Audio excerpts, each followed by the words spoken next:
واحد صاحبي كنت دايما لما اقابله الاقيه مش كويس، حالته النفسيه سيئه جدا يعني.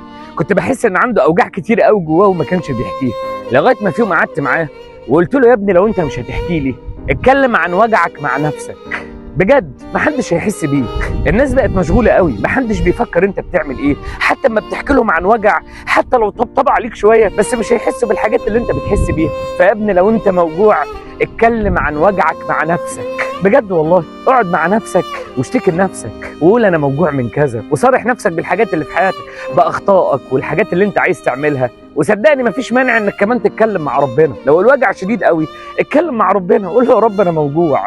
على فكره انا عيطت كتير في حياتي قوي، كل ما ابقى موجوع اجيب سجاده الصلاه واصلي واقعد اعيط قدام ربنا واقول له: يا رب ماليش غيرك. وبغض النظر ان فعلا ربنا بيشيل الوجع ده، الا ان انا كنت ببقى مستريح قوي، مستريح لان صالحت نفسي. فاوعوا تخلوا الاوجاع جواكم تسكن قلوبكم وما تتكلموش عنها، لان محدش هيمرض غيركم. اتكلموا عن وجعكم مع نفسكم مع ربنا، فضفضوا حتى مع نفسكم، هتبقوا مستريحين قوي. لان للاسف ما عادش حد فاضي لا يسمعنا ولا يطبطب علينا واحنا موجوعين.